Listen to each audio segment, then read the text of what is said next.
ప్రతి ఒక్క బిడ్డను దర్శించి ప్రతి బిడ్డలను తండ్రి మన నేత్రాలు తెరిచి ప్రభావ ఆ వాగ్దాన సందేశం కూడి మనందరూ సజ్జులను నిలబెట్టి ఈ ప్రభావ బలపరిచి దేవా ఆ వాక్యాన్ని నడిచిన కృపను ఆ వాగ్దాన్ని పొందుకొని వెళ్ళటకు కృప చూపిన ద్వారా దేవాన్ని నజరేయుడైన యేసుక్రీస్తు నామమున నడుచున్నాం తండ్రి.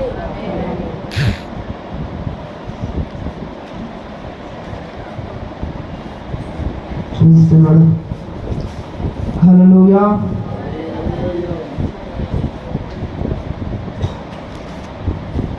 గట్టిగా ప్రభు సన్నిధిలో దగ్గరగా దేవునికి స్తోత్రం చెప్తామా. హల్లెలూయా. ఏంటండి గొర్రెలు కానీ ముందు ఒకరు వెనకపోతే ఒకటి మ్యాన్ అంటే ఇంకోటి మ్యాన్ అన్నట్టు అంటున్నారు. గట్టిగా అందరూ కూడా ప్రభు సన్నిధిలో బిగ్గరగా కలిసి చెప్తామా, స్తోత్రం చేద్దామా. హల్లెలూయా. స్తోత్రం. ఈ 6వ మాసం వాగ్దాన సందేశం కూడి వచ్చినటువంటి మీ అందరికీ కూడా హృదయపూర్వకమైన వందనాలు. అందరూ బాగున్నారా? బాగానే ఉన్నారా? బాగానే అంటే ఆడ పెద్ద పెద్ద గూలుందని అర్థం. నేలు గాని గూని అట్లాంటి వద్దు. బాగున్నాం. క్రీస్తు మహాకృపను బట్టి మనందరం బాగుండాలి. హల్లెలూయా. ఏదేమైనా దేవుడి వాగ్దాన సందేశ కూడికలో మనందరితో ఆయన ఉన్నతమైన వాగ్దానమును బయలుపరిచి నీతో నాతో మనందరితో ప్రభు మాట్లాడును గాక. ఈ మాసములకు ప్రభు మనతో మాట్లాడి మనల్ని బలపరిచి ఆయన నిత్య రాజ్యము కొరకు ప్రభు మనల్ని సిద్ధపరచుకును గాక. చాలా మంది రాలేదు ఈరోజు. ఉదయం సరిపోయింది అనుకున్నారేమో. ఉదయకాలం ప్రార్థన జరిగింది కదా, అది సరిపోయిందేమో, అందుకు రాలేదేమో అని అనుకుంటున్నాను. అందుకేనా రాలేదు?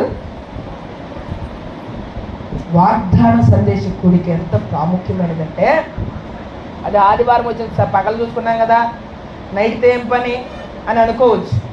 అయితే దేనిది దాందే, రాత్రిదే పగలదే కదా. ఏ రోజుది ఆ రోజుదే. దేవుడు ఉదయకాలం మాట్లాడినట్లుగా ఇప్పుడు మాట్లాడాడు. ఆయన ఆలోచనలో ఉదయం ఒక రకంగా నిన్ను బలపరచాలని అనుకుని ఉండొచ్చు, ఇప్పుడు ఒక రకంగా దేవుడు మాట్లాడొచ్చు. మనం రావాల్సింది ఎందుకో తెలుసా?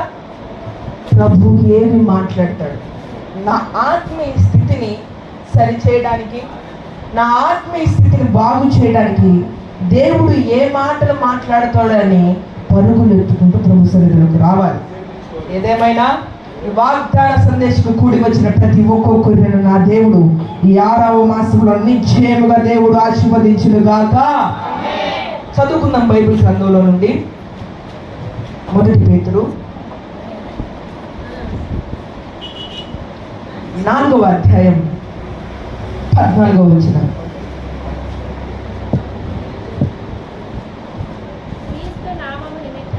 క్రీస్తు నామము నిమిత్తము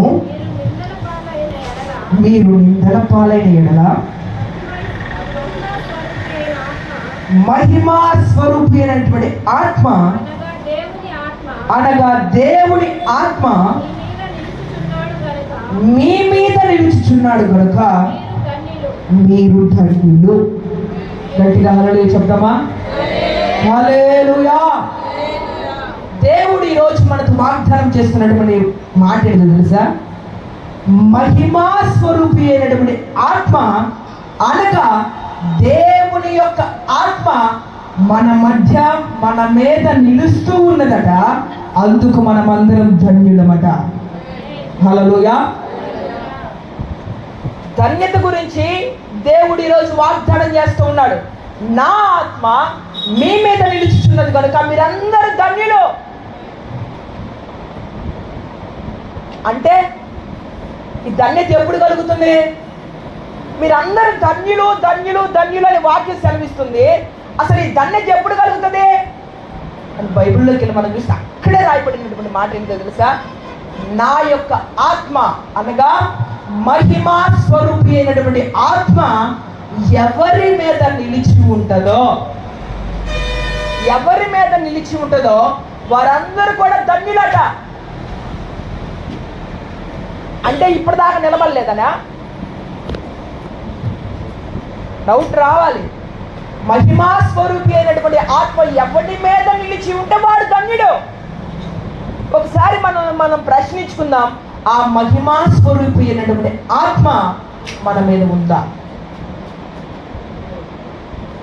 ఒకవేళ ఆ మహిమా స్వరూపి అయినటువంటి దేవుని యొక్క ఆత్మ నీ మీద ఉంటే నిశ్చయముగా ఈ 6వ మాసం దేవుడు నిన్ను ఒక ధన్యుడిగా ధన్యురాలుగా ప్రభు మార్చబోతూ ఉన్నాడు. నువ్వు ఒక ధన్యుడివి, మనం ఒక ధన్యులము. ఎప్పుడో తెలుసా? మహిమా స్వరూపి అయినటువంటి దేవుని ఆత్మ మన మీద నిలిచినప్పుడట. మరి ఇప్పటి వరకు భక్తి చేస్తున్నాం కదా, అంటే ఇప్పటి వరకు దేవుని ఆత్మ మన మీద లేదా? ఆరాధన చేసేటప్పుడు ఎగిరెగిరి చప్పట్లు కొడుతున్నాం కదా, మరి దేవుని ఆత్మ మన మధ్యలో లేదా? అంటే అక్కడ చెప్పబడుతున్నటువంటి మాట ఏంటో తెలుసా? మహిమా స్వరూపి అయినటువంటి ఆత్మ మీ మీద నిలిచి ఉండాలట. తాకిడి కాదు. పక్కనోడు ఎగిరెగిరి చప్పట్లు కొడుతున్నాడు అనుకో, మన మీదకి అట్లా వచ్చిపోతుంది. ఏంటిది? ఆత్మ. ఏం చేసింది నాకండి అర్థం కాలేదండి. ఆ పరిశుద్ధాత్మ ప్రవాహం, ఆ పరిశుద్ధాత్మని ప్రసన్నత నా మీద తాకగానే నాకేమైపోయిందో తెలియట్లా. ఎగిరెగిరి చప్పట్లు కొట్టేశాను, ఎగిరెగిరి బట్టలు ఎట్టిపోతున్నాయో తెలియట్లేదు, నేను ఏమైపోతున్నాడో కింద పడి దుల్లాడుతున్నాడో తెలియట్లేదు, అర్థం కావట్లా అని చాలామంది చెప్తారు. ఆత్మ తాకిడి వేరు, ఆత్మ దేవుడు నిలిచి ఉండడం వేరు. నువ్వు ఆత్మ తాకిడి పొందుకుంటే ధన్యుడు అని దేవుడు చెప్పట్లేదు. ఆత్మ నిన్ను అట్ట వచ్చి అట్ట తాకిపోతే నీ జీవితం ధన్యకరంగా మార్చబడుతుందని పరిశుద్ధాత్మ దేవుడు మాట్లాడడం లేదు. ఆయన చెప్తున్నటువంటి మాట ఏంటో తెలుసా? దేవుని యొక్క ఆత్మ, మహిమా స్వరూపి అయినటువంటి ఆత్మ ఎవరి మీద నిలిచి ఉంటుందో అది నిలిచి ఉండాలి, వచ్చిపోయేదిగా కాదు. మహిమా స్వరూపి అయినటువంటి దేవుని యొక్క ఆత్మ నీకు, నీలో, నాలో ఎప్పుడైతే నిలకడగా నిలిచి ఉంటుందో, ఈ జీవం ప్రభువును చేరేంత వరకు, ఈ యొక్క ఆత్మ దేవుని యొద్దకు చేరేంత వరకు మనలో దేవుని యొక్క ఆత్మ నిలిచి ఉంటే మనమందరం ధన్యులమాట. హల్లెలూయా. అర్థమవుతుందా? ఆత్మ తాకితే ధన్యుడని దేవుడు చెప్పాడా? చెప్పాడనా? చదివే వాక్యం చదవలేదా? చదవ. 1 పేతురు 4వ అధ్యాయం 14వ వచనం మరలా ఒకసారి చదువుకుందాం. క్రీస్తు నామము నిమిత్తము మహిమా స్వరూపి అయినటువంటి ఆత్మ అనగా దేవుని ఆత్మ మీ మీద నిలుస్తూ ఉన్నాడు కనుక మీరు ధన్యులు. నిలవాలట. అది వచ్చిపోయేదిగా ఉందయ్యా నా జీవితంలో. ఏదో ఆదివారం రోజే, ఆదివారంలోనో లేకపోతే పరిశుద్ధాత్మ కూటంలోనో లేకపోతే ఇలా వాగ్దాన సందేశ కూటంలోకి వచ్చినప్పుడే పరిశుద్ధాత్మ అలా వచ్చి అలా పోతున్నాడు, ఇక నా మీద నిలిచి ఉండడం లేదు అని నువ్వు అనుకుంటే నువ్వు ధన్యుడు ధన్యురాలు కాదు. అదట మహిమా స్వరూపి అయినటువంటి ఆత్మ నీ మీద, దేవుని యొక్క ఆత్మ నిరంతరం కూడా నిలిచి ఉండాలి. ఇలాగ నిలబడి ఉండాలి. ఇలా పడిపోతాం, వంగిపోతానో వచ్చిపోతానో కాదు. అది ఎప్పటికీ రక్షించబడినటువంటి ఒక వ్యక్తిలో నిలకడగా నిలిచి ఉంటే, దేవుని యొక్క ఆత్మ ఒక వ్యక్తిలో నిలకడగా నిలబడి ఉంటే అతడు ధన్యుడు. దేవుని యొక్క ఆత్మ అంటే మహిమా స్వరూపం. ఆ మహిమకు ఒక స్వరూపం ఉంది. దేవుని యొక్క మహిమా స్వరూపానికి ఒక రూపం ఉంది. ఎవరిది రూపం? ఎక్కడుంది ఈ రూపం అంటే ఆ రూపం ఎవరో తెలుసా? ప్రభువైనటువంటి యేసుక్రీస్తు. హల్లెలూయా. ఈ మహిమా స్వరూపి అయినటువంటి దేవుని ఆత్మ ఎవరంటే ప్రభు అయినటువంటి దేవాది దేవుడు. ఆ రూపం నీలో నాలో నిలిచి ఉండాలి. ఆ రూపం నీలో నాలో నిలిచి ఉండకపోతే మనం ధన్యుడు కాదు. ఇప్పుడు ఎక్కడికి పోయి కొనుక్కొచ్చుకుంటాం?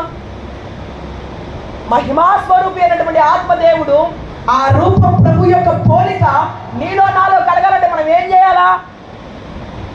ఏమి చేస్తే ఆ యొక్క దేవాది దేవుని యొక్క రూపం మనలో కలుగుతుంది?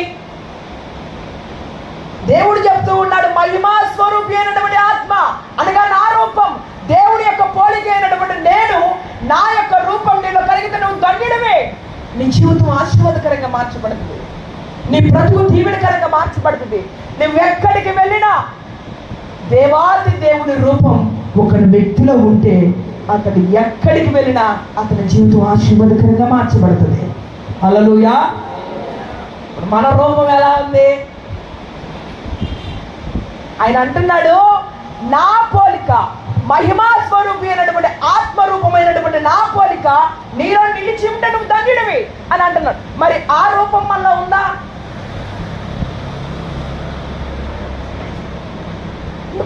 కూడా నువ్వు దీవించబడతావు, ఆశీర్వదించబడతావు అంటే కేకలేస్తాం, కానీ ఇలాంటి వాక్యాలు చెప్తే మాత్రం సైలెంట్గా ఉండిపోతాం కదా. అయితే ఏదేమైనా దేవుని రాకడ సమీపించింది, దేశాల మీదకి దేశాలు లేస్తూ ఉన్నాయి. ఇక ఆశీర్వాద కోటాలు కాదు, ఇక మనల్ని మనం పరీక్షించుకొని ప్రభు ఆత్మ లేకపోతే పరలోక రాజ్యంలో ఎవరు కూడా ప్రవేశించలేదు. దేవుడు అంటున్నాడు, ఒకటి నీటి మూలము కాను ఆత్మ మూలము కాను జన్మించకపోతే దేవుడి రాజ్యంలో ప్రవేశించడం అసంభవం. ఆత్మ దేవుడు అయినటువంటి దేవుడి పోలిక నీలో కలగాలి, నాలో కలగాలి. ఈ పోలిక లేకుండా ప్రభు యొక్క రాజ్యంలో మనం ప్రవేశించాలంటే అది ఆలోచన ఏంటిదో తెలుసా? వెర్రితనం. ఒకటి నీటి మూలముగా రక్షించబడిన తర్వాత ఆత్మ దేవుడు అయినటువంటి ప్రభు అయినటువంటి క్రీస్తు రూపంలో కలగాలి. పరిశుద్ధాత్మ దేవుడికి సాదృశ్యమైనటువంటి దేవాది దేవుడి రూపం, ఆయన యొక్క గుణగణములు మా ఒక వ్యక్తిలో కలగాలి. ఎప్పుడైతే ఆయన యొక్క గుణగణములు కలుగుతాయో, ఆయన యొక్క పోలిక, ఆయన రూపం ఒక వ్యక్తిలో ఎప్పుడైతే ప్రారంభించబడుతుందో అప్పుడు అతడు ధన్యుడు, అతడు పరలోక రాజ్యంలో ప్రవేశించడానికి యోగ్యుడు. హల్లెలూయా, హల్లెలూయా. అసలు ప్రభు రూపం వస్తే మనకి ఏం కలుగుతుంది? ప్రభు రూపం రావాలి, బాగానే ఉంది. ఈ ప్రభు రూపం మనలో, మహిమా స్వరూపి అయినటువంటి దేవుడి రూపం మనలో నిలిచి ఉంటే మనకు కలిగేది ఏంటిది, ఒరిగేది ఏంటి అని బైబిల్లోకి వెళ్ళి మనం చూస్తే, ఒకసారి ఒక ఇద్దరు వ్యక్తులు ఉదయకాలాన్ని ప్రార్థన చేసుకుందామని చెప్పి దేవాలయంలోనికి ప్రవేశించారు. దేవాలయంలోనికి ప్రవేశించిన తర్వాత రోజు వాళ్ళు వెళ్తూ ఉన్నారు. దేవాలయానికి ఇంచుమించు 3 గంటల సమయమున ప్రార్థన చేసుకుందామని చెప్పి వెళుతూ ఉన్నారు. అయితే వారు అక్కడికి కూడా వారు వెళ్ళేటప్పుడు ప్రతిరోజు ఒక వ్యక్తిని తీసుకొస్తున్నారు. ఎవరు ఆ వ్యక్తి? చాలాసార్లు చెప్పారు సేవకులు, ఇప్పుడు చెప్పాల. ఎవరు? ఒక దేవాలయానికి ప్రతిరోజు 2 సేవకులు వెళ్తూ ప్రార్థన చేసుకుంటామని చెప్పి రోజు వెళ్తూ ఉన్నారు. అదే ప్రతిరోజు ఒక వ్యక్తి కూడా భిక్షాటన చేయడానికి అక్కడికి వస్తున్నాడు. ఎవరా వ్యక్తి? అతనిలో ఉన్నటువంటి లోపం ఏంటి? కుంటివాడు. అతడు పుట్టుకతోనే కుంటివాడు. అతడు పుట్టితే కుంటితనంతో పుట్టాడు. అతడు ప్రతిరోజు ఆ దేవాలయం దగ్గరకు వచ్చి ఆ దేవాలయం బయట భిక్షాటన చేస్తూ ఉన్నాడు. అయితే వీళ్ళు వెళ్తూ ఉన్నారు. అప్పుడు వెళ్ళినప్పుడు జరిగినటువంటి కార్యం ఏంటిదో తెలుసా? చదువుకుందాం. అపోస్తుల కార్యములు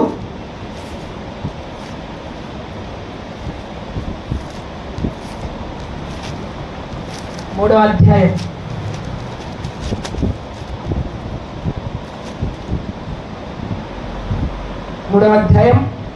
6 నుండి చదువుకుందామండి. అతడు పేతురు, వెండి బంగారం నా యొద్ద లేవు కానీ నాకు కలిగినది నీకు ఇస్తూ ఉన్నాను. నజరేయుడైనటువంటి యేసుక్రీస్తు నామమున నడవమని చెప్పి వాడి కుడి చేయి పట్టుకొని లేవనెత్తాడు. బాగానే అవుతుంది. అంటే ఈ పేతురు యోహానులు ఆ రోజే దేవాలయంలోకి ప్రవేశించారా? నాదొక ప్రశ్న అంతే, నాకు ఒక డౌట్. ఈ కుంటోడేమో ఆ రోజే వచ్చాడా? లేదే. ఈ పేతురు యోహాను యూదుల మతాచారం ప్రకారం ప్రతిరోజు ఉదయకాలంలో వారు లేచి దేవాలయంలోనికి ప్రవేశించి ఉదయకాలంలో ప్రభువును స్తుతించడం, ప్రభువును గణపరచడం వారి యొక్క ఆనవాయితీ. ప్రతిరోజు కూడా యూదులందరూ దేవాలయంలోనికి ప్రవేశిస్తారు. కానీ ప్రతిరోజు కూడా ఈ కుంటివాడు ఆ దేవాలయం దగ్గరకు వస్తూ ఉన్నాడు. మరి అప్పుడు జరగండి, ఇప్పుడు ఎందుకు జరిగింది? రోజు కనపడుతున్నాడుగా, అక్కడే కూర్చొని భిక్షాటన చేస్తూ ఉన్నాడు కదా, మరి అప్పుడు స్వస్థపరచవచ్చు కదా, అప్పుడు లేపొచ్చు కదా. మరి ఈరోజు ప్రత్యేకముగా వాడి కుడి చేయి పట్టుకొని లేపడం అంత సమయం వృధా చేయడానికి గల కారణం ఏంటి అంటే, అప్పుడు శక్తి లేదా, అప్పుడు బలం లేదా? అప్పుడు అతను అంటున్నాడు, నాకు కలిగిన దాన్ని బట్టి నేను లేపుతూ ఉన్నా. వెండి లేదు, బంగారం లేదు, లోకంలో ఉన్నటువంటి సిరి సంపదలు ఏమి నా దగ్గర లేవు, కానీ క్రీస్తు యేసు యొక్క నామం బట్టి నాకు కలిగినది అదే, దాన్ని బట్టి లేచి నిలబడి నడువు అని చెప్తూ ఉన్నాడు. అంతకుముందు క్రీస్తు యేసు నామం లేదా పేతురు యోహాను దగ్గర? అంటే నిజముగానే క్రీస్తు యేసు నామం వారు కలిగి లేరు. ఈ క్రీస్తు యేసు నామం వారికి ఎప్పుడు ప్రత్యక్షపరచబడింది? ఈ క్రీస్తు యేసు నామమును బట్టి ఎప్పుడు మీరు సూచక క్రియలు మహత్కార్యాలు జరిగిస్తూ ఉన్నారు అది బైబిల్కి వెళ్ళి మనం చూస్తే 2వ అధ్యాయంలో రాయబడి ఉంటుంది.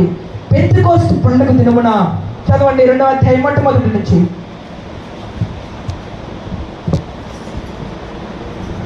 అపోస్తలుల కార్యములు 2:1.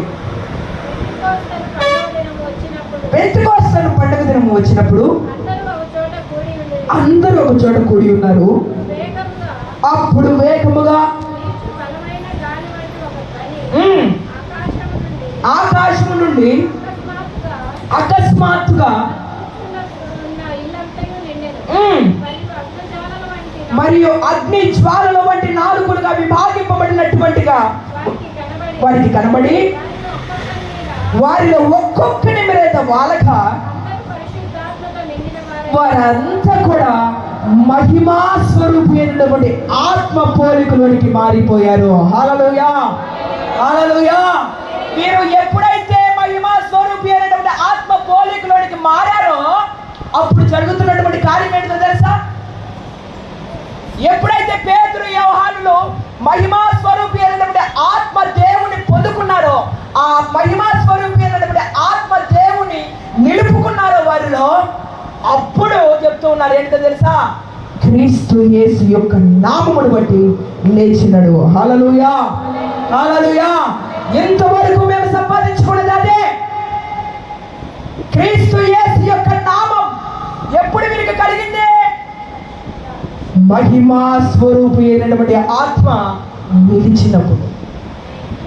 మహిమా స్వరూపి అయినటువంటి ఆత్మ ఎప్పుడు నిలుస్తుందో అప్పుడు కుంటివారు లేపబడతారు. క్రీస్తు యేసు యొక్క నామమును బట్టి లేపబడతారు. వెండి బంగారాలు మనకు వద్దు, ధనధాన్యములు మా కాడలేవు. మేము మహిమా స్వరూపి అయినటువంటి ఆత్మను, క్రీస్తు యేసు యొక్క పోలికను మాలో నిలుపుకోవడం వలన, మా మీద నిలుపుకోవడం వలన మా జీవితంలో కలిగినది క్రీస్తు యేసు నామం. దీధన్యతను మేము పొందుకున్నామని సాక్ష్యం చెప్తూ ఉన్నారు. అంతకుముందు లేపచ్చు. అంతకుముందు వాడు ప్రతిరోజు అక్కడే కూర్చొని భిక్షాటన చేస్తున్నారు. ఎవరైనా నాకు ఏదైనా చేస్తారేమో, ఎవరైనా నా జీవితంలో ఏదైనా మేలు జరిగిస్తారేమో, ఎవరి దగ్గరైనా నుంచి నేను ఏదైనా పొందుకుంటానేమో అని వాడు ఎదురు చూస్తూ ఉన్నాడు. అయితే అంతకు ముందు జరగనటువంటి మేలులు ఈరోజు అతని జీవితంలో పేతురు యోహాను స్వస్థపరచడానికి గల కారణం క్రీస్తు యేసు యొక్క నామం వారు కలిగి ఉన్నారు. హల్లెలూయా, హల్లెలూయా. క్రీస్తు యేసు యొక్క నామం ఎప్పుడు కలిగింది వారికి? ఎప్పుడు కలిగిందండి? మహిమా స్వరూపి అయినటువంటి ఆత్మను ఎప్పుడైతే వారు పొందుకున్నారో అప్పుడు క్రీస్తు యేసు నామం కలిగింది. ఆయన చెప్తాడు, నా నామమును మీరు ఏది అడిగినా అదే నీకు అనుగ్రహిస్తాడు. ఈ నామం మనం పొందుకొని ఉన్నామా? క్రీస్తు యేసు యొక్క నామం నువ్వు కలిగి ఉండు ధన్యుడివి, ధన్యురాలివి. ఆ నామమును నువ్వు ప్రార్థన చేస్తే నీ జీవితంలో అద్భుతాలు జరుగుతాయి. ఆ నామమును నువ్వు ప్రార్థన చేస్తే ప్రభు సన్నిధిలో, ప్రభువా నా జీవితంలో రోగం వచ్చిందయ్యా స్వస్థపరచండి, ఆ నామమును బట్టి దేవుడు స్వస్థపరుస్తాడు. నా జీవితంలో ఒక సమస్య వచ్చిందయ్యా అని ఆ క్రీస్తు యేసు నామమును బట్టి నువ్వు ప్రార్థన చేస్తే దేవుడు నీ జీవితంలో అద్భుతము ఆశ్చర్య కార్యము జరిగిస్తాడు. ఈ నామమును పొందుకోవాలంటే మహిమా స్వరూపి అయినటువంటి ఆత్మను నువ్వు పొందుకోవాలి. మరి చెప్తూ ఉన్నారు అదే అపోస్తలుల కార్యములు 2:43.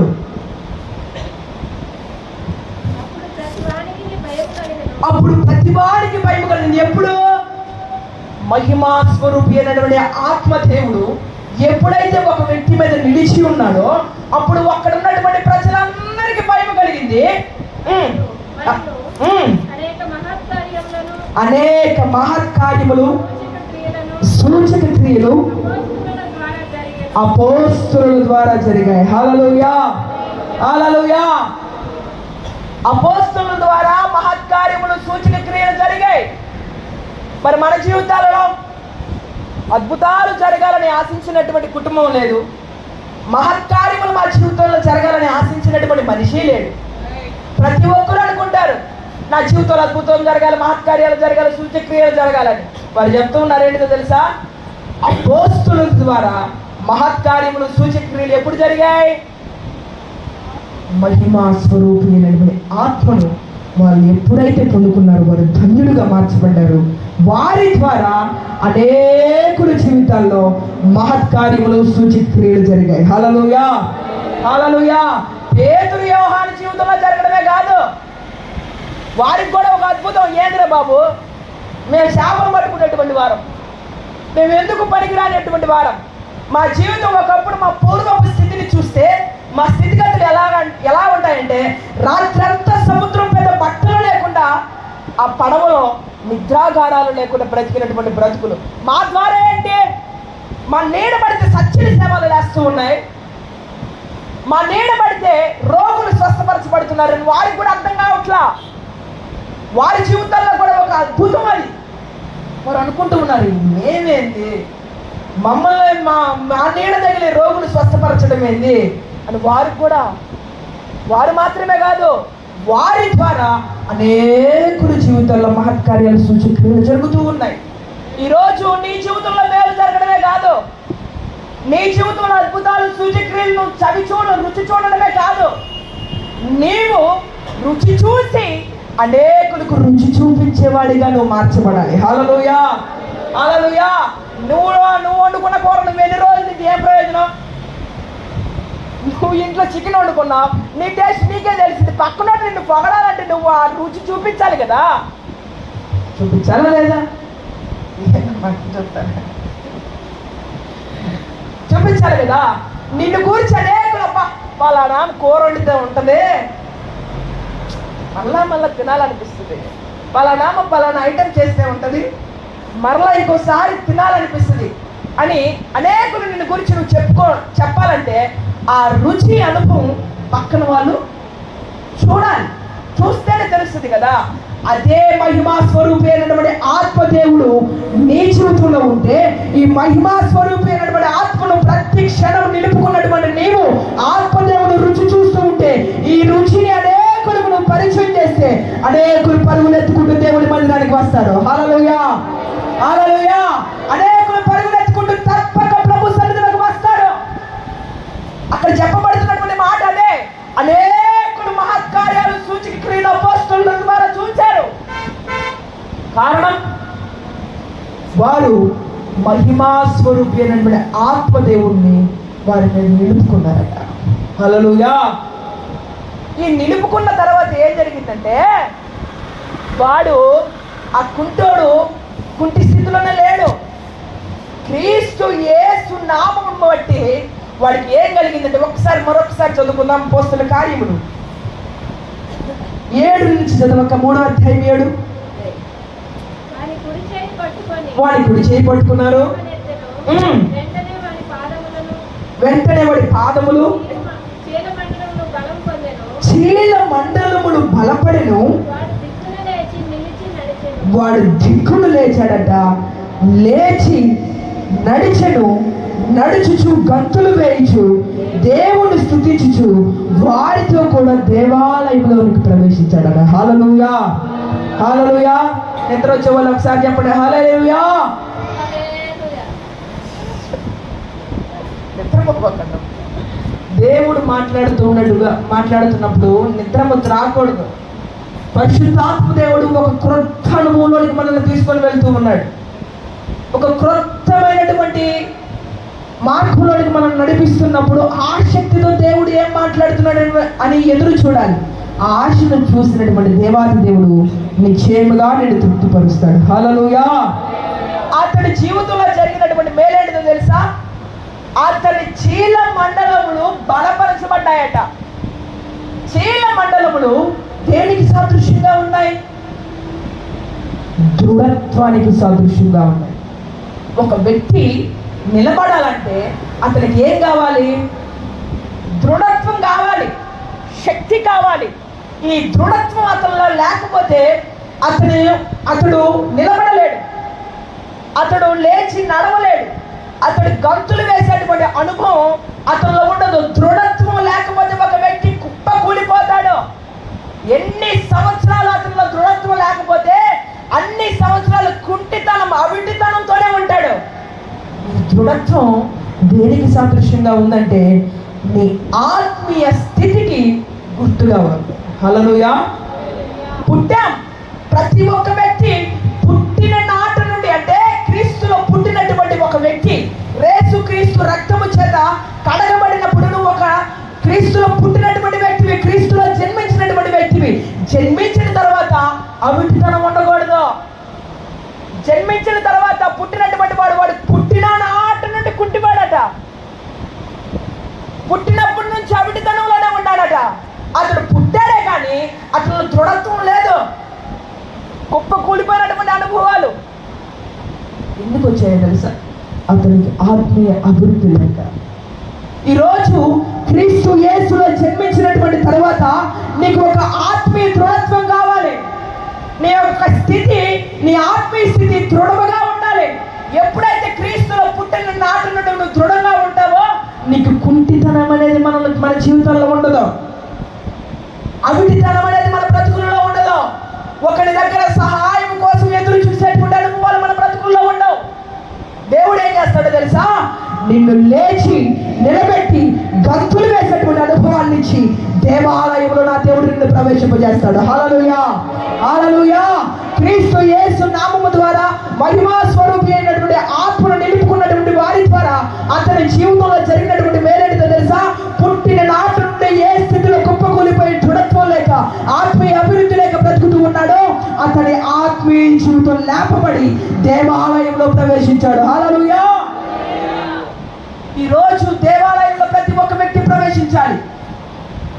దేవాలయం దేనికి సాదృశ్యంగా ఉంది? దేవాలయం దేనికి సాదృశ్యంగా ఉందండి? పోయి చప్పట్లు కొట్టుకోవడానికి సాదృశ్యంగా ఉందా? కాదు. దేవాలయం, యెరూషలేము యొక్క దేవాలయం పరలోకపు పట్టణానికి సాదృశ్యంగా ఉంది. దేనికి సాదృశ్యంగా ఉంది? పరలోకపు పట్టణానికి ఒక గుర్తు యెరూషలేము దేవాలయం. అయితే ఈ దేవాలయంలో నువ్వు నిలబడాలి, నిలిచి ఉండాలి, గంతులు వేయాలి, దేవుణ్ణి స్తుతించాలి. ఈ 4 అనుభవాలు ఎప్పుడు కలుగుతాయి? నీ చీల మండలంలో దృఢత్వం కలిగినప్పుడు, నీ చీల మండలము దృఢముగా ఉన్నప్పుడు, నీ ఆత్మీయ స్థితి ఎప్పుడైతే దృఢముగా ఉంటుందో, నీవు ఆత్మీయతలు ఎప్పుడైతే బలముగా ఉంటావో అప్పుడు దేవాలయంలో నిలబడి గంతులు వేసేటువంటి అనుభవాన్ని పొందుకుంటావు. హల్లెలూయా. ఈ అనుభవం లేకుండా నేను ప్రవేశిస్తాను, గంతులు వేస్తాను అనుకుంటే నువ్వు దేవాలయం బయట నిలబడి కుంటితనంలో ఉన్నటువంటి ఒక వ్యక్తివే, అవిటితనంలో బ్రతుకుతున్నటువంటి వారమే. దేవుడి వాక్యం సెలవిస్తున్నటువంటి మాట, అవిటితనంలో నువ్వు ఉన్నంత కాలం దేవాలయంలో ప్రవేశించలేవు. అవిటితనంలో ఉన్నంత కాలం ఏ రోజైనా వాడు దోకుండా పాక్కుంటా దేవుడి మందిరంలోకి వెళ్ళాడా? ప్రతిరోజు వస్తున్నాడు, ఆ మెట్ల దగ్గర కూర్చుంటున్నాడు, మీరు ప్రతిరోజు పోయి ఉదయకాలాన్ని ప్రభు స్తుతిస్తున్నారు కదా, ఒరే నన్ను ఏదో ఎక్కడ కూర్చోబెట్టే బదులు పోయి దేవుడి మందిరంలో కూర్చోబెడితే కాసేపు దేవుని ఆరాధన చేసుకొని వచ్చిన తర్వాత మరలా ఇక్కడ కూర్చుంటారని ఏ రోజైనా అనుకున్నాడా? రావాలి కదా మరి ఆలోచన, కానీ రాలే. ఎందుకో తెలుసా? అతని స్థితి ఆత్మీయతలో లేదు. ఆత్మ సంబంధమైనటువంటి వాటి మీద అతని మనసు లేదు. ఆత్మ సంబంధమైనటువంటి సంగతులను గురించి ఆలోచించేటువంటి అనుభవం అతనిలో లేదు. అతని పుట్టుకే ఏ పుట్టుక? అవిటితనం అనేటువంటి పుట్టుక. మనం అవిటితనంలో పుట్టకూడదు. క్రీస్తు యేసులో నీ చీల మండలములు దృఢముగా ఉన్నటువంటి వ్యక్తిగా మనం పుట్టాలి. హల్లెలూయా, హల్లెలూయా. నీ ఆత్మీయ అభివృద్ధి అంతకంతకు చీల మండలంలో బలము పొందుకొని దేవుని సన్నిధానంలో నడిచి గంతులు వేసేటువంటి కృప నా దేవుడు ఈ నూతన మాసంలో మనందరికీ అనుగ్రహించుడుగాక. అట్టి అనుభవం మనలో కలగాలంటే మనం ఏం చేయాలా? ఏం చేయాలంటే మహిమా స్వరూపమైనటువంటి ఆత్మను మనం పొందుకునేటువంటి వారమై ఉండాలి. ఎప్పుడైతే ఈ మహిమా స్వరూపమైనటువంటి ఆత్మను మనం పొందుకుంటామో అప్పుడు నీ జీల మండలంలో బలము పొందుకొని దేవుడి దేవాలయంలో మనం ప్రవేశిస్తాం. రెండవదిగా దేవుని యొక్క మహిమా స్వరూపమైనటువంటి ఆత్మను మనం పొందుకుంటే జరిగేటువంటి కార్యం ఏంటంటే, ఒక బైబిల్లో ఒక మతిమరుపోడు ఉన్నాడు. ఆయన ఎంత మతిమరుపోడు అంటే కళ వచ్చింది. కళ గుర్తు పెట్టుకుంటే కదా భావం చెప్పేది. కళ మర్చిపోయాడు, దాని భావం ఏంటిదో తెలియదు. ఇప్పుడు ఏమనాలా? ఏమీ అనలేదు. అతడు తన సంస్థానంలో ఉన్నటువంటి మహా ప్రఖ్యాతగాంచినటువంటి జ్ఞానులందరినీ తన ఎదుటికి పిలిపించి అతడు ఒక మాట చెప్పాడు. అయితే జ్ఞానులారా, నా సంస్థానం అంతట్లో మీరే రాజులు కదా, అంటే అంత జ్ఞానవంతులు కదా, అంతటి జ్ఞానము చెప్పేటువంటి వారు మీరు కదా, అయితే నాకు ఒక కళ వచ్చింది, దాని భావం మీరు చెప్పాలంట. అయితే ఈ జ్ఞానులందరూ అనుకున్నారు ఏమని, ఆహా రాజుగారికి కళ వచ్చింది, మంచి కళ ఏదో వచ్చింది, అయితే నువ్వు కళ చెప్పయ్యా, దాని భావాన్ని మేము చెప్తాము అని అన్నారు. అయితే మీకు ఒక బిగ్ ట్విస్ట్ ఏంటంటే, నేను కళ మర్చిపోయాను. అర్థం కాల. మరి బాబుడు కళ చెప్పు, దాని భావం మేమేందో చెప్తాం అంటే, కళ మీరే చెప్పాలా, దాని భావం మీరే చెప్పాలా? అయ్యా ఎంతటి ఆ మాటలు చదువుకుందాం. దానియేలు పుస్తకం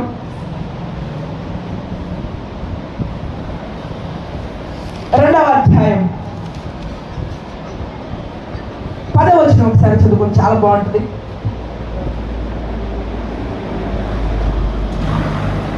దానియేలు పుస్తకం 2వ అధ్యాయం 10వ వచనం. అందుకు కల్దీయులు ఇలాగు ప్రత్యుత్తరం ఇచ్చాడు, భూమి మీద ఏ మనుషుడు రాజుగారు అడిగినటువంటి సంగతిని చెప్పచాలడు.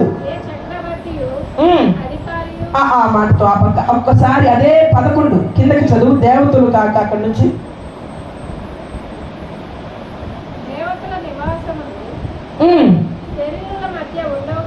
శరీరుల మధ్య ఉండవు కదా, ఆ పైన దేవతలు కాక మరి ఎవ్వరు నీ సంగతి చెప్పచాలరు, దేవతల నివాసములు శరీరుల మధ్య ఉండవు కదా అని ఇవ్వరు సెలవిస్తున్నారు. అయ్యా మేమేమన్నా దేవతలమా?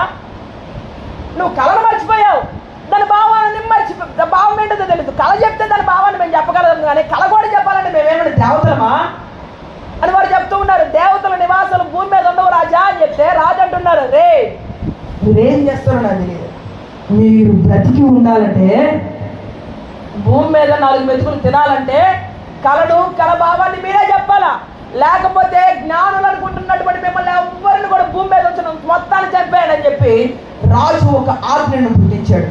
అయితే ఈ రాజాజ్ఞ అలా దానియేలు వరకు వచ్చింది. దానియేలు దగ్గరికి రాజ దేహ సంరక్షకుడు అయినటువంటి అర్యోకు వచ్చి చెప్తున్నాడు, మిమ్మల్ని అందరినీ రాజుగారు చంపేయమన్నారంట అని చెప్తే అర్యోగుతో దానియేలు చెప్తున్నటువంటి మాట ఏంటో తెలుసా? అయ్యా ఇంత త్వరితముగా ఇదంతా సంభవించడానికి గల కారణం ఏంటి, మాకు కొంచెం సమయం కావాలి అని చెప్పి దేవుడి సన్నిధిలో ప్రార్థన చేస్తే ఆ కలభావమును వారికి దేవుడు బయలుపరిచాడు. రాజు దగ్గరికి వెళ్ళారు, ఆ కళ ఏంటో చెప్పారు. అయ్యా, నువ్వు జరగబోయేది అనుకుంటూ మనసులో పడుకున్నావు, దేవుడు జరగబోయేటువంటి వాటిని నీకు బయలుపరిచాడని చెప్పిన తర్వాత ఆ కళభావమును చెప్పిన తర్వాత రాజు ఒక చక్కటి మాట అంటున్నాడు. ఆ మాట ఏంటో చదువుకుందాం. దానియేలు పుస్తకం 2వ అధ్యాయం 46వ వచనం. అంతటి రాజుకు నెబుకద్నెజరు దానియేలుకు సాష్టాంగ నమస్కారము చేసి అతనిని పూజించి నైవేద్య ధూపములు అతనికి సమర్పింప ఆజ్ఞాపించును. హల్లెలూయా. ఒకసారి గట్టిగా చెప్తామా హల్లెలూయా. మరొకసారి ముచ్చటంగా చెప్తామా హల్లెలూయా. ఇప్పుడు శ్రద్ధగా వినండి. అయితే ఈ రాజు అంటే ఏ స్థానంలో ఉంటాడు? నెబుకద్నెజరు అనేటువంటి వ్యక్తి ఒక మహాచక్రవర్తి. ఆ మహాచక్రవర్తి ఏం చేశాడో తెలుసా? ఒక సామాన్య మనుషుడి దగ్గర సాష్టాంగ నమస్కారం చేశాడట. హల్లెలూయా, హల్లెలూయా. రాజు అంటే ఒక సామాన్యుడి మనుషుడి దగ్గర సాష్టాంగ నమస్కారం చేసి అతను పూజించి కొనియాడడం ఏంటి? ఎందుకు ఇంతటి గొప్ప కార్యం దానియేలు జీవితంలో జరిగిందంటే తెలుసా?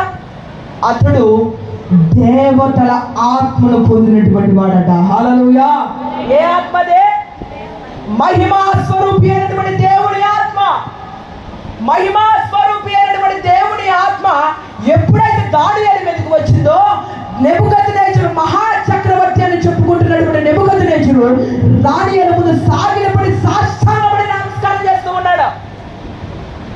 ఈరోజు మహిమా స్వరూపి అయినటువంటి దేవుని ఆత్మ ఒక మీద నిలిచి ఉంటే రాజులు నీకు సాష్టాంగ నమస్కారం చేస్తారు. హల్లెలూయా, హల్లెలూయా.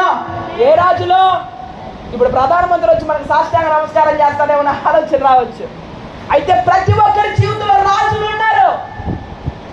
ఏ రాజులు అండి? ఏ రోగాలనేటువంటి రాజులు మన మీద పెత్తనం చేస్తాయి కదా. అప్పులైనటువంటి రాజులు మన మీద చెలరేగిపోతాయి. అనేకమైనటువంటి రకరకాల రాజులు నిన్ను ఏలుబడి చేస్తాయి. పాపం అనేటువంటి రాజు, శోధన అనేటువంటి రాజు, బూతులు మాట్లాడకూడదు అనుకుంటావు కానీ మాట్లాడతావు. అది నీ మీద ఒక రాజుగా ఉంది. ఉందా లేదా? ఉంది. ఈ రాజులన్నీ నీ ఎదుట సాగిలి పడాలంటే నువ్వు మహిమా స్వరూపి అయినటువంటి దేవుని యొక్క ఆత్మను పొందినటువంటి వ్యక్తిగా నువ్వు జీవించాలి. అవి నిన్ను మీద ఏలుబడి చేయకూడదు. దానియేలు ముందు నెబుకద్నెజరు సాష్టాంగపడి నమస్కారం చేస్తూ ఉన్నాడు, పూజిస్తూ ఉన్నాడు. నువ్వు సామాన్యుడు కాదయ్యా, దేవుడి యొక్క ఆత్మను పొందినటువంటి వ్యక్తివి. ఈ జ్ఞానులు అంటున్నారు, ఎవరున్నారు? భూమి మీద ఎవరు లేరు కదా, దేవతలు భూమి మీదకి వచ్చి నివాసం కట్టుకుంటాయంటే ఎస్, దేవుని యొక్క ఆత్మను పొందినటువంటి వ్యక్తి భూమి మీద జీవిస్తే మరుగైనటువంటి మర్మాలను నా దేవుడు బయలుపరుస్తాడు. హల్లెలూయా, హల్లెలూయా. ఏది అయితే నీ మీద ఏలుబడి చేయబడుతుందో, ఏదైతే మన మీద ఏలుబడి చేసి పెత్తనం చేస్తూ నిన్ను అణిచివేయాలని, నీ జీవితాన్ని పతనావస్థ స్థితిలోనికి తీసుకొని వెళ్ళాలని నీ మీద ఏ రాజు అయితే కూర్చొని ఉన్నాడో ఆ రాజు నా దేవుడి యొక్క మహిమా స్వరూపి అయినటువంటి ఆత్మను పొందుకుంటే ఆ రాజులందరూ నీకు సలాము చేస్తారు. హల్లెలూయా. ఎప్పుడు జరుగుతుంది కార్యం? ఎప్పుడు జరుగుతుందండి? మహిమా స్వరూపి అయినటువంటి దేవుని యొక్క ఆత్మను పొందుకుంటే నువ్వు నిశ్చయముగా ధన్యుడు. ఏ నెబుకద్నెజరు పడుతున్నటువంటి నీ మీద ఏలుబడి చేయబడుతున్నటువంటి రాజులు ఉన్నారో వాళ్ళందరూ కూడా నీ ఎదుట సాగిలపడి నీకు నమస్కారం చేస్తారు. అంత మాత్రమే కాదు, ఎంతమంది జ్ఞానులకు మరుగైపోయింది ఆ కళ. కల్దీలు ఆ రాజ్యంలో ఎంతో మంది ఉన్నారు, మహా జ్ఞానులు ఉన్నారు. ఆ జ్ఞానులకు బయలుపరచినది కూడా వీరికి దేవుడు బయలుపరిచాడు. మరొక ఆశీర్వాదకరమైన మాట ఏంటంటే, మరుగైనది ఏదైతే ఉందో, మరుగైనటువంటి మన్నా, ఆ మరుగైనటువంటి మర్మం దేవుడు నీకు బయలుపరచడం మొదలు పెడతాడు. హల్లెలూయా. నీకు రాజులు నమస్కరిస్తాడు, మరుగైనటువంటి సంగతులు దేవుడు నీకు బయలుపరుస్తాడు. అనేకులను నీ నీ ఆత్మీయ స్థితికి ఎక్కడైతే కూలిపోయావో ఆ బలములో ఆ చీలమండలో దేవుడు దృఢత్వాన్ని కలుగు చేస్తాడు. ఇవన్నీ మహిమాస్వరూపి అయినటువంటి ఆత్మ జరిగితే పొందుకుంటాం, బాగానే ఉంది. మరి మహిమాస్వరూపి అయినటువంటి ఆత్మ ఎప్పుడు పొందుకుంటాం? ఏం చేస్తే వస్తుంది? మహిమాస్వరూపి అయినటువంటి ఆత్మను పొందుకుంటే బ్రహ్మాండంగా ఉంది. ఏంటండి మొదటి వన్ ఏంటి? ఫస్ట్ వన్ ఏంటి? మహిమాస్వరూపి ఆత్మను పొందుకుంటే జరిగేది ఏంటి? ఏం జరుగుతుందండి? బూందీ లడ్లు బెల్లం పెడతారా? ఏం జరుగుతుంది? నీ చీల మండలంలో దేవుడు బలమును అనుగ్రహించి నీ జీవితంలో సూచక క్రియలు మహత్కార్యములు జరిగించి దేవుని యొక్క దేవాలయంలో ప్రభువుని నిలబెడతాడు. రెండవదిగా రాజులు నీ ఎదుట సాగిల పడతారు. ఏ రాజు అయితే నీ మీద ఏలుబడి చేస్తున్నారో ఆ రాజులందరూ నీకు సాగిల పడతారు. మూడవదిగా మరుగైనటువంటి విషయాలను దేవుడు నీకు బయలుపరుస్తాడు. ఇవన్నీ మహిమా స్వరూపమైనటువంటి ఆత్మను పొందుకున్నావు, నువ్వు ధన్యుడు కనుక ఇవి జరిగాయి. మరి ఈ ధన్యత, ఈ మహిమా స్వరూపమైనటువంటి ఆత్మ ఎప్పుడు కలుగుతుంది? ఒక్క మాట చదువుకుని ముగించుకుందాం. ఒకే ఒక్క మాట చదువుకుందాం. రోమా పత్రిక 8వ అధ్యాయం 13వ వచనం.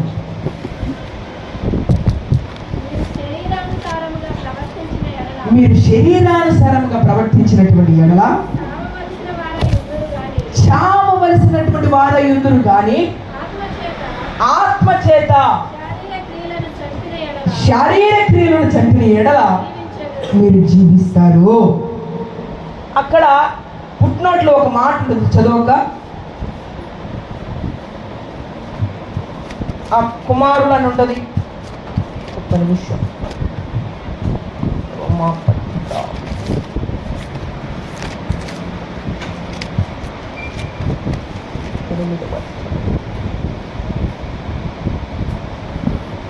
దేవుని కుమారులై అన్న దగ్గర ఒక తర్జుమాలో సంతానమై అని రాయబడింది. ఏంటి? దేవుని యొక్క సంతానం అంటే మనమందరం ఎవరు? దేవుని యొక్క సంతానం. ఆ దేవుని యొక్క బీజంలో నుండి మనం పుట్టినటువంటి వారం కనుక మహిమా స్వరూపి అయినటువంటి ఆత్మదేవుడు మన మీద నిలుస్తూ ఉన్నాడు. ఈ మహిమా స్వరూపి అయినటువంటి ఆత్మదేవుడు మన మీద ఆ బీజం నిలబడాలంటే నువ్వు శరీర క్రియలను జయించేవాడవై ఉండాలట. మరొకసారి చదువు ఒక మాట. మీరు శరీరానుసారముగా ప్రవర్తించిన ఎడల మనం చచ్చిపోయినటువంటి వారం ఆత్మ చేత శరీర క్రియలను చంపిన ఎడల మీరు జీవిస్తారు. కిందకి అలాగే దేవుని ఆత్మ చేత ఎందరూ నడిపింపబడతారో వారందరూ దేవుని కుమారులై ఉంటారు. హల్లెలూయా. ఎంతమంది అయితే మన శరీరాన్ని చంపుకుంటూ ఉంటారో వారందరూ దేవుని సంతానం. ఈ దేవుని సంతానం ఎందరైతే ఉన్నారో దేవుని పిల్లలందరి పైన ఆత్మ ఆయన పిల్లలు కనుక ఆయన బీజాన్ని మహిమా స్వరూపమైనటువంటి దేవుని పోలిక ఎప్పుడు కలుగుతుంది? నీ పిల్లోడు నీ పిల్లోడు కాబట్టి నీ పోలికలో ఉంటాడు కదా. మన పిల్లోడు మన పోలికలో ఉన్నాడంటే వాడు నా కొడుకు కాబట్టి నాలాగే ఉంటాడు. మరి దేవుని పోలిక మనలో ఉండాలంటే దేవుని సంతానంగా మనం మారాలి కదా. నువ్వు దేవుని సంతానంగా ఉంటే ఆయన పోలిక నీలో ఉంటుంది. మరి దేవుడి పోలిక నీలో లేదంటే మన దేవుని సంతానమా? దేవుని కుమారునమా? దేవుని కుమారులం కాదు. ఆయన పోలిక ఎప్పుడైతే నువ్వు కలిగి ఉంటావో ఆయన మహిమా స్వరూపమైనటువంటి ఆత్మ పోలిక మనలో ఎప్పుడు కలుగుతుందో అప్పుడు దేవుని కుమారుడు కనుక ఆత్మదేవుడు మన మీద నిలుస్తాడు. వచ్చిపోడు, నిలిచి ఉంటాడు. ఎప్పుడు కలుగుతుంది? దేవుని కుమారుడుగా నువ్వు మార్చబడ్డప్పుడు. కుమారుని లక్షణాలు మనలోకి ఎప్పుడు వస్తాయి? దేవుని సంతానంగా ఎప్పుడు మార్చబడతావు? శరీర క్రియలను నువ్వు చంపినప్పుడు. నరమాంస భక్షణ గురించి నువ్వు జాగ్రత్త వహించాలి. నరమాంస భక్షకుడు, అడవిలో చాలా మృగాలు ఉంటాయి. ఈ అడవిలో చాలా మృగాలు, వాటికి ఉన్నటువంటి లక్షణం ఏంటంటే మాంసాన్ని తినేటువంటి లక్షణం ఉంటాయి కదా. ఈ నరమాంస భక్షకుడు అంటే ఎవరు? సాతాను. ఎవరిని మిరుగుతున్నా అని గర్జించు సింహం వల్ల భూమి మీద తిరుగుతూ ఉన్నాడు. అయితే ఈ నరమాంస భక్షకుని చేతిలో కొంతమంది పడలేదు. దానియేలును తీసుకొని వెళ్ళి ఎక్కడేశారండి? సింహాల బోన్లో వేశారు. వాడికి ఉన్నటువంటి లక్షణం ఏంటి? మాంసాన్ని తినటువంటి లక్షణం. వాడికి ఉన్నటువంటి గుణం ఏంటంటే మాంసం ఎప్పుడు దొరుకుతుందా, ఎప్పుడు తిందామా, ఎప్పుడు తృప్తి చెందుదామా అని వాడికి ఉన్నటువంటి లక్షణం అది. అయితే దానియేలును సింహాలు ఎందుకు ముట్టలేదు? దానియేలును సింహాలు ఎందుకు తినలేదు? కూర్చొని ప్రార్థన చేశాడని చాలా మంది అంటారు కదా. దేవుని పిల్లోడు కాబట్టి ఆయన్ని సింహాలు ఏమి చేయలేదని చాలా మంది చెప్తారు. అయితే వాస్తవమైనటువంటి సత్యం ఏంటంటే శరీరం ఉంటే కదా తినడానికి. ఇప్పుడు మాంసం ఉంటే తింటాయి, అసలు మాంసమే లేకపోతే అంటే అతను బ్రతికిలేడా అని మీరు అనొచ్చు. అతడు అక్షరానుసారంగా బ్రతికి ఉన్న ఆత్మానుసారంగా అతను శరీర క్రియలు లేవు. హల్లెలూయా, హల్లెలూయా. ఆత్మ సంబంధంగా జీవిస్తున్నాడు కనుక అతని జీవితంలో రాజులు సాష్టాంగపడారు.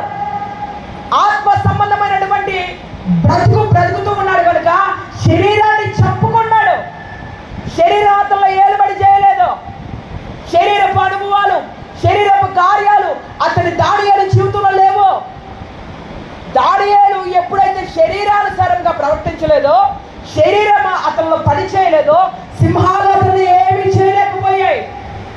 సింహాలు నోర్లు మూయబడ్డాయి. అదే కొంతమందిని తీసుకొచ్చి అదే నరమాంస భక్షకులైనటువంటి ఆ సింహాల పూల్లో వేస్తే గాల్లో ప్రాణాలు గాల్లోనే కలిపేశాయి. కింద కూడా వల్ల శరీరం ఒక మనిషి కింద పడకుండానే ఎముకలు పొట్టుగా పిప్పిగా చేసాయి. ఏంటి? సింహాలు. మరి దానియేలు చేయొచ్చు కదా. వారిలో శరీరం ఉంది, దానియేలులో శరీరం లేదు. కాబట్టి అతన్ని సింహాలు ఏమీ చేయలేకపోయాయి. నువ్వు శరీరానుసారంగా ప్రవర్తిస్తే దేవుడి మహిమా స్వరూపమైనటువంటి ఆత్మను పొందుకోలేవు. ఒకానొక దినమున సింహమైనటువంటి గర్జించు సింహమైనటువంటి సాతాను నోట్లో మనం పడతాం. ఒకానొక దినమున సింహం మనల్ని మృంగేస్తుంది. ఎందుకో తెలుసా? నువ్వు శరీరం ఉంది కనుక ఈ శరీరాన్ని చూసి కూడా ఆశపడతాడు. దీన్ని తినాలి, దీని చేత నేను తృప్తి చెందాలి అని నీకు శరీరాన్ని చూసి కూడా ఆశపడి కోరుకొని గర్జించు సింహమై తిరుగుతున్నటువంటి వాడి గురిలో ఏదో ఒక రోజు మనం పడతాం. అందుకే దేవుని వాక్యం సెలవిస్తున్న మాట ఏంటో తెలుసా? నువ్వు శరీరానుసారంగా బ్రతకూడదు. నువ్వు శరీరానుసారంగా బ్రతకకుండా ఈ లోకమున పడుతున్నటువంటి సింహంలో ఎక్కడ తిరిగినా, ఎక్కడ ఉన్నా ఈ లోకమున పడుతున్నటువంటి సింహం నేను మృంగివేయను. ఈ లోకమున పడుతున్నటువంటి సింహం ఉన్నట్లు నువ్వు పడలేవు. ఎప్పుడో తెలుసా? శరీరపు క్రియలను నువ్వు జయించిన వాడవైతే దేవుడి కుమారుడు కనుక దేవుడి కుమారుడైనటువంటి వాడికి, దేవుడి సంతానమైనటువంటి వాడికి ఆయన మహిమా స్వరూపమైనటువంటి ఆత్మను ఇస్తాడు కనుక లోకమున పడుతున్నటువంటి సింహం మనల్ని ఏమీ చేయదు. ఎందుకంటే తెలుసా? మనం ఒక ధన్యులం. హల్లెలూయా. ఇది కదా ధన్యత అంటే. ఆయన చెప్తూ ఉన్నాడు, వెండి బంగారాలు సంపాదించి నిన్ను ఆశీర్వదిస్తాను, కోట్లు ఇస్తాను. ఇది కాదు ధన్యత అంటే. లోకమున పడుతున్నటువంటి సింహపు నోటిలో బ్రతకకుండా, శరీరం మనలో పని చేయకుండా దేవుని ఆత్మను పొందుకొని నిలబడడమే ధన్యత. హల్లెలూయా, హల్లెలూయా. ఇంటి కృప దేవుడు మనందరికి అనుగ్రహించాడు. ఎప్పుడు జరుగుతుంది? ఒక్కసారి రిమైండింగ్ చేసుకున్నా. ఎప్పుడు జరుగుతుందండి? దేవుడి మహిమా స్వరూపమైనటువంటి ఆత్మ ఒకరి మీద ఎప్పుడు నిలబడుతుంది? ఎప్పుడు నిలబడుతుందండి? దేవుని కుమారుడుగా మనం మార్చబడినప్పుడు. మరి దేవుని కుమారుడుగా మనం ఎప్పుడు మారుతాం? ఎప్పుడైతే శారీరకమైనటువంటి క్రియలు, శరీర క్రియలను నువ్వు జయిస్తావో. అక్కడ పేతురు రాసినటువంటి పత్రిక 1వ అధ్యాయం 4వ వచనం 14వ మాటలో రాయబడింది ఏంటో తెలుసా? మీరు శ్రమ పడినటువంటి మీదట, శ్రమ పడిన తర్వాతే ధన్యత. ఎందులో శ్రమ పడాలయ్యా? బండ్ల పగల కొట్టాలా? లేకపోతే బేల్దరి పని చేసి శ్రమ పడాలా? రాత్రి నుంచి 24 hours పని చేయాలంటే ఈ శ్రమల గురించి భక్తుడు చెప్పట్లేదు. ఆయన చెప్తున్నటువంటి మాట ఏంటో తెలుసా? శ్రమ పడిన తర్వాతే ధన్యత. ఎందులో శ్రమ పడాలి? మన శరీరాన్ని మనం కాపాడుకున్నటువంటి విషయంలో శ్రమ పడాలి. మన శరీరాన్ని మనం అపవిత్రత పరుచుకోకుండా దేవుడి కొరకు కాచుకున్నటువంటి దాంట్లోనే శ్రమ పడాలి. ఈ లోకంలో ఉన్నటువంటి శ్రమలలో కల్లా అతి భయంకరమైనటువంటి శ్రమ ఏంటంటే నీ శరీరాన్ని నువ్వు అదుపు చేసుకోవడమే శ్రమ. అయితే నా దేవుడు నీతో మాట్లాడుతున్నప్పుడు మాట ఏంటో తెలుసా? ఈ శరీరాన్ని నువ్వు అదుపు చేసుకుని శరీర క్రియలను నువ్వు జయించిన వాడమైతే మహిమా స్వరూపైన నువ్వు ఆత్మను పొందుకుంటావు కనుక, దేవుని ఆత్మను పొందుకుంటావు కనుక నీవు ధన్యుడువు. హల్లెలూయా, హల్లెలూయా. శ్రమ పడిన తర్వాతే ధన్యత అండి. శ్రమ పడకుండా ధన్యత లేదు. శ్రమ పడకుండా మహిమా స్వరూపమైన ఆత్మ నీ మీదకి రాదు. ఎందులో శ్రమ పడాలంటే నీ శరీరాన్ని, మన శరీర క్రియలు, మనలో కలుగుతున్నటువంటి కామము, క్రోధము, లోభము, మదము, మత్సరము, మత్తతలు, అసూయలు, ద్వేషాలు, వీటన్నిటిని శరీర క్రియలన్నిటిని జయించే విషయమై నువ్వు శ్రమ పడేటువంటి వారివై ఉండాలి. శరీర క్రియలు స్పష్టమై ఉన్నవి. ఎక్కడన్నమాట? గలతీ 5వ అధ్యాయం 19. గలతీ 5:19 ఒక్క మాట చదువుకొని ముగించేసుకుందాం. శరీర కార్యములు స్పష్టమై ఉన్నవి. అవేవనగా జారత్వం, అపవిత్రత, కాముకత్వము, విగ్రహారాధన, అభిచారము,